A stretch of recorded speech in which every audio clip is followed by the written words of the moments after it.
What if we rewrite the stars? Say you were made to be mine. Nothing could keep us apart. You'd be the one I was meant to find. It's up to you, and it's up to me. No one can say what we get to be. So why don't we rewrite the stars? Or maybe the world could be ours tonight.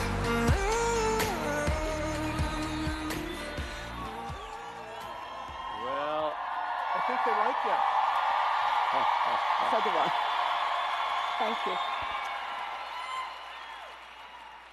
you know, I just have to begin by saying I have to acknowledge I had no idea who Edna was when we first met Me in neither. Ibiza and started traveling across there. But something that I immediately noticed was that we were traveling across the middle of nowhere, the bush, and everywhere we went, everyone we ran into, they would take a little bit of interest in us two gringos, and then they would invariably see Edna, and it was all of a sudden like we didn't exist anymore, and it was I did not realize the rock stars with, and I'm not just saying that. I'm going to make a statement here that I think is true. I don't think there is a more recognized or revered person than Edna Adan in Somaliland. Me neither. Yeah. I don't think so. We actually, Dave, toured with Edna earlier this week, a humanitarian facility which had some Somali refugees in it. And we were just kind of talking with the folks giving us the tour, and one of the women ran over, recognizing Edna Adan as if she was Taylor Swift. Behind the mask, even behind the mask. Yeah, absolutely. Yeah. I'm so emotional, I don't know what to say, but it's a great honor and a great privilege to be in your great country and to be invited to join this great doTERRA event. I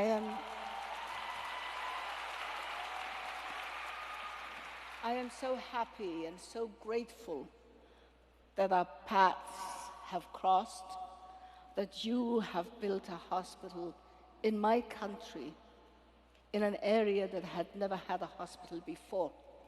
And if a hospital ever needed to be built somewhere, it is where you built it, where doTERRA built it, where Healing Hands have built it for my people. And for that, I am grateful and happy. And on behalf of my people, I say thank you to doTERRA and to the great people of the United States of America. Thank you. Thank you. Thank you, Edna. We wanted to sit down. This is completely unscripted. In fact, I'm going to be honest and say that I haven't even looked through all these questions beyond the first one here.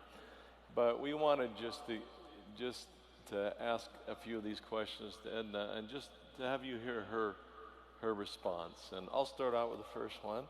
Perfect. That's okay. And then how did you first learn about the Sanag Specialty Hospital, and what did you think about what doTERRA was trying to accomplish there? Well, I always keep my office door open in my hospital. And one fine day, a very tall American, a person walked into my office and said, "Can I come in?" I said, "Yeah, sure, come in. It's open." And he told me that he was building a hospital in Sanag. Now, I'm in Hargeisa, in the west of Somaliland, and Sanag is at the other end. So I said, well, who's building the hospital? What are you doing there? And he told me about doTERRA. And he said, but I've come to ask for a favor. I said, uh-oh. And I'd like to borrow some textbooks. Now, textbooks in my country Yeah. was like asking me for, I don't know, my firstborn or something. I said, textbooks, I don't have many, but what kind of textbooks? And he said he was training some health professionals for the hospital that was being built, and somebody told him that we had a library and we had textbooks, and he came to borrow some. And I said, well, I can let you borrow them, but will you bring them back? I said, yeah, I'll bring them back. And I thought, oh, well, I hope so. So we went to the library and we looked at what we had, and he said, oh, I need a copy of that. I only had one copy of that, one edition of that. So I said, okay, and I need one of that. So he took 3 textbooks, which to me is an entire library. And I saw him walk out with my books out of the hospital. And I said, I'll never see them again. And you know what? He brought them back. That's Sheldon. And this guy had That a man endeared bun, me to him. right? And that led to the day when I referred to him as my American son. So that was how I met Sheldon. And I know his parents are there. We had breakfast together this morning. And you have a great son, Sheldon's parents. You have a great son.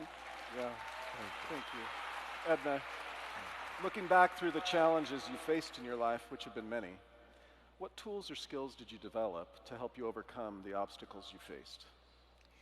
Well, I'm a very determined person. I'm hard-headed. You And, have no idea. First and foremost, important.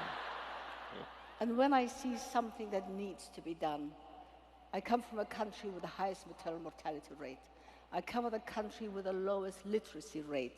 I come from a country that has been totally destroyed by war. And the least I could do is build a hospital. And if it takes overcoming these challenges, then you just have to do it. Tenacity, determination, and following your heart. You want to do something, you have to go against all the odds. Do it. Amen. And the more they tell you you cannot do it or should not do it, your conscience tells you you have to do it, you just keep on doing it. And when I finish my hospital, I thank the people who helped me, but I also thank those who said I could not do it, because they made me even more determined. So, go after it. You start to get the feeling that you don't want to get in Edna's way when she decides she's going to do something. I would love. Her book is fascinating, and maybe we'll tell you what that book is, and you'll get a chance to hopefully order it and read it. It's life-changing. But I was fascinated as I read about some of the things you had to overcome, being the first midwife and bringing this professional level of nursing and medical care to Somaliland. Tell us a little bit about some of the challenges. Well, I was trained in Britain, and anybody from Britain? Hammersmith Hospital, that was my hospital. Great hospitals, great teachers. I was trained for a European environment. But then in '61, I came back to my country, and I was all they had. And it took the government at that time 22 months to give me a salary. So month after month, I would go and say, do I have a salary? I said, no, not this month. Okay. So I worked, and I had no uniform, I had no salary, I had nothing. But I had patience, and I had people to teach. And you had training. I had training. If I hadn't had that training, I wouldn't have been able to teach. So I started training as best as I could what had been taught to me in England, but in a different environment, with very little resources, and without supervision, because in the UK I had people that I could go to, and people who would advise me, and people who would show me. So I just did what I needed to do, and the best way I could do it.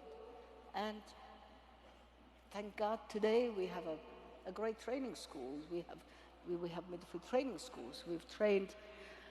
I set myself a target to train 1,000 midwives. And people said, what? 1,000 midwives? You think you can do it? I said, well, we're going to try. We're going to give it our best shot. And we have just completed training in 7 different midwifery training schools in Somaliland. 1,007. So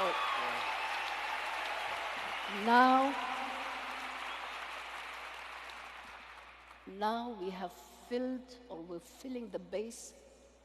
We need to raise the bar. We need to improve the training even more. Amen. We need to train trainers. We need to train managers. We need to train researchers. We need to train so many other different qualifications and professionals. But we needed to fill that base as soon as possible. We're going to do it with you. Well, thank you. I need it. I need help. I need trainers. I need teachers. So you've laid out a really beautiful vision for Somaliland and its healthcare. Can I shift gears a little bit and ask you to tell me, or tell all of us, what are some of the challenges in particular that women and children face in Somaliland, healthcare-wise? A newborn are born to mothers who are anemic, who are malnourished, and who have so many deficiencies in their diet. So when you have women in your countries who are healthy, well-nourished, they give birth to healthy babies. In our countries, babies are born with a lot of congenital malformations, and particularly with defects, neural defects. So they're born with hydrocephaly, they're born with spina bifidus, they're born with congenital heart problems. And infections, because they're delivered in an environment that is not clean.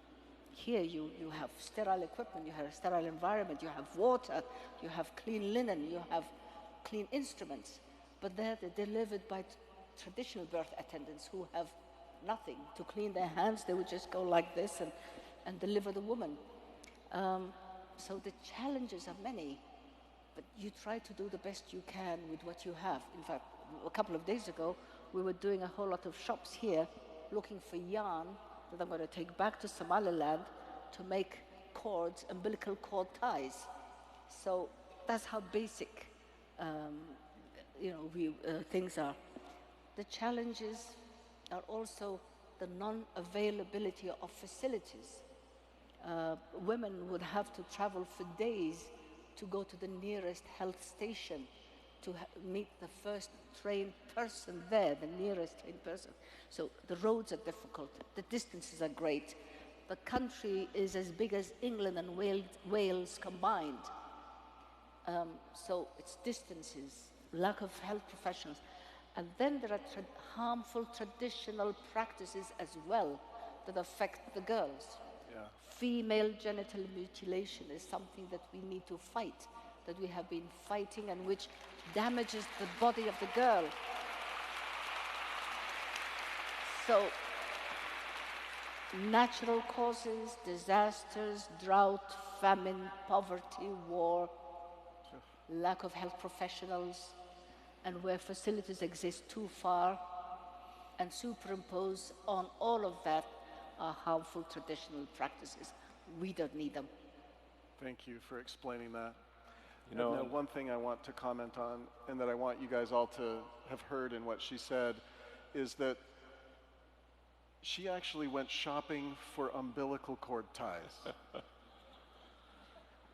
while she was And here, while she's here, she says, is there any way that we could get a couple 100 yards of umbilical cord ties? And we're like, yeah, we can do that. So, Yeah. you know, maybe along those lines, and tell us maybe what you think about the Sanag Specialty Hospital. Why is that important? Why is that so important to Somalia? Well, Sanag is very important to me. My father worked there in the 50s. Father was a doctor. My father was a doctor, and when I was on holiday from school in Djibouti, I would spend time with him, and I would see how hard worked he was, how hard he worked. how frustrated he was. And that was where I made a promise to myself that one day I would build a hospital. How I would do it, I didn't know. When and how, I didn't know. But it took many decades for me to do it. So when I came back to Somaliland and built my hospital in Hargeisa, I was getting patients from Sanag because it was so distant. And for a hospital to be built there, if it had to be built anywhere, that is the most appropriate place that it could have been built. So I was somehow fulfilling a promise that I had made to myself and to humanity, and I was linked with a hospital in Sanag.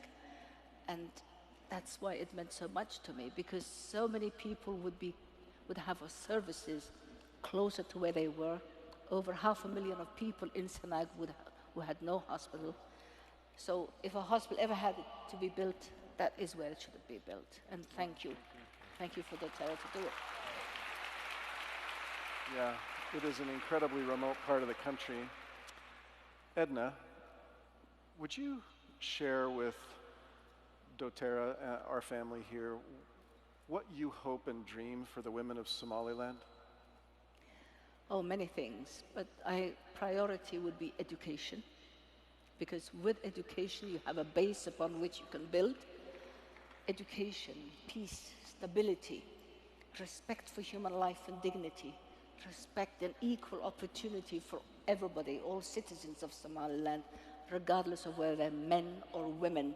I want girls to become educated. I want girls to have access to institutions of learning the same way that boys have. I want women doctors, women engineers, women lawyers. I want the best out of women of Somaliland,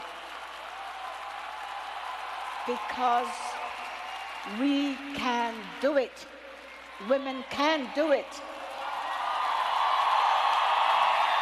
But give us the access. Give us access to institutions of learning and learning opportunities.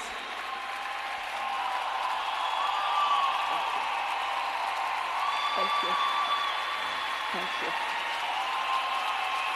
Thank you.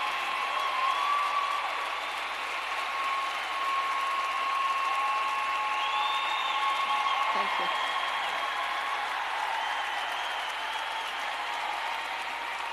Thank you. You can, I think you're beginning to see as we did.